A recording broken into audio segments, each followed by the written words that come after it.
Hey everyone, this is Harry from Spurs TV, back with a match review. Well, Spurs did the unthinkable. Is it unthinkable though? Um, let's talk about Spurs 1, Ipswich 2 at home. Of course, ironically, I banged on about how good our home record was the last time I did some video like this and how bad the away record's now, but now I kind of look like an idiot, or maybe Spurs made me look like an idiot.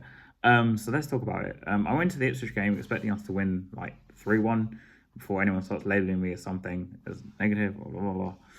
Okay, and Ipswich had not won a game all season, as someone sitting in front of me pointed out kindly. I actually thought they hadn't won an away game, but yeah, they hadn't won a game all season until they came to Spurs today. So let's get into it. So, of course, Ange rested players against Galatasaray midweek, and so the starting lineup's kind of a bit predictable, but I'm just gonna go through it quickly. The same back five as usual. Obviously, Van der Ven was missing, so Dragusin came in on the left, which we'll talk a little bit later on, and Romero came straight back in after his small injury he had.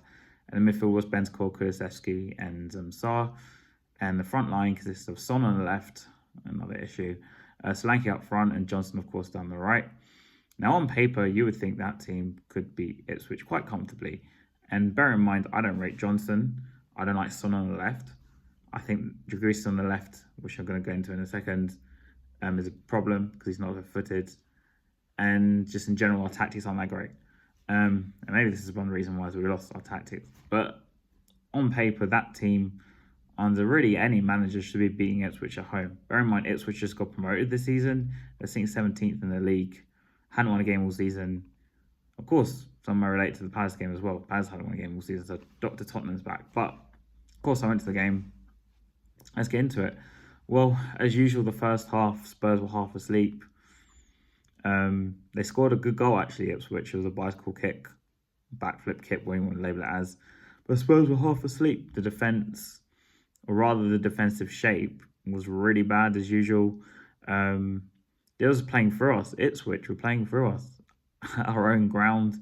It was pretty pathetic, to be honest. And Ange just stands there, just not doing anything. They get the first goal. Yeah, we think, because as everyone alludes to, we go 1-0 down, and apparently this is when the team finally fucking wakes up. Still didn't wake up. They scored a second goal, which apparently was given to Delap. I actually thought Dragusin put it in his own net. 2-0 down at half time.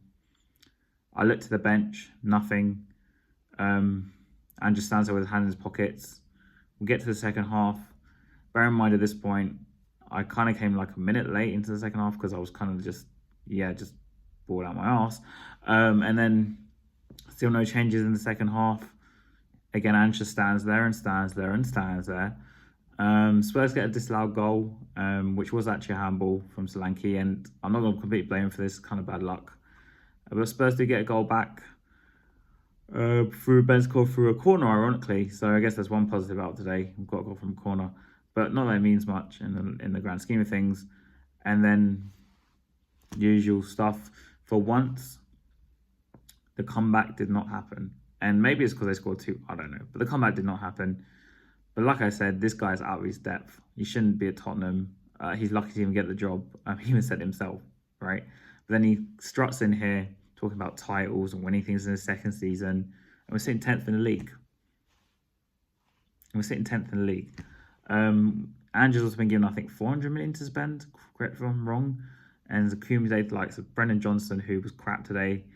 Solanke, who, out of all the players, I'll probably give him a bit of credit. I thought he did all right and probably was our better players along with Bentancur. At some point in the game, Ange went to a 4-4-2. He brought on Werner, who I don't know what we expect to see from him, but he did miss two big chances. Yeah, that was a great substitution, but it took an hour for him to make one. And then he brings on Maddison and Bassoon with 10 minutes to go. With the two players I think he should have brought on at half time. But again, he just stands there. You should look at McKenna on the other side, screaming at his players, directing his players, and that's probably one of the reasons why they won the game, despite the lack of quality compared to us.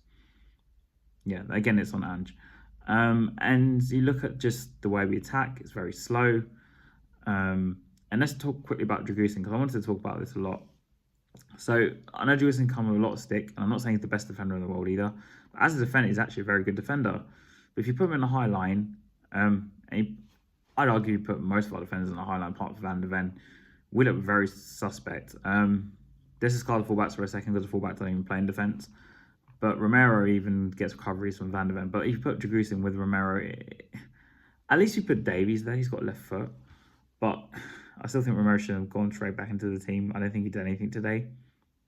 But Dragoos on the left is uncomfortable. He's right-footed, especially in today's day and age where you have full centre-half, who play with, one right side, one left side, like left footer, right footer.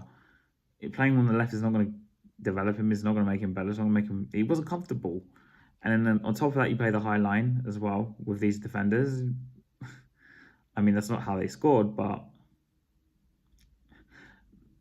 in my opinion, man, like Dyer spoke a lot about how Spurs don't really practice on the opponents they play. They don't practice defensive stuff. It's all about attacking. And again, this game kind of reflected that because it was just played for us. Like, I was watching that game and thinking, how are we giving them so much freedom on the ball? Where is the pressing? Where is the defensive shape? Because we just don't seem to have one. It just doesn't need to exist. And then you've got my good old friend Son down the left, who in his defense, he's not a winger anymore, and I've been saying this for like a very long time. And Ange just still chucks him out there on the left, expecting him to do the same things he used to do 2 years ago, and he's not going to. He doesn't have the pace for it. But because he's a club captain, because he sells shirts, because of all of this, he has to play him. He has to play Son. And today he lasted a lot longer than the 2 games before that because he played 45 minutes there against Galatasaray, 55 minutes, in his return the other week against Villa. But today, we didn't do the comeback. Like I said, we went a goal down, and at some point it was going to break us because if you keep going a goal down, you're eventually going to lose a game. And so this time, of course, we went 2-0 down and there was no comeback. But just going goal down, just not good momentum. But it made you think, I'm not expecting us to do anything in the league anyway. But that's not the point. It's just the point he rested players for this game. And we're Ipswich at home. We should be doing the job. So for me, it goes down to Ange again. Poor tactics, poor substitutions, or really a lack of substitutions. What I find really annoying is that we go through the 4-4-2, and I don't get me wrong, I don't like Werner, and we still play the inverted fullbacks. So like, what's the bloody point?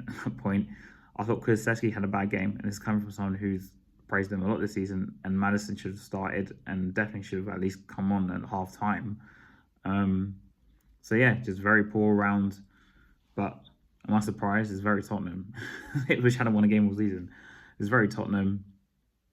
And yeah, Ange out.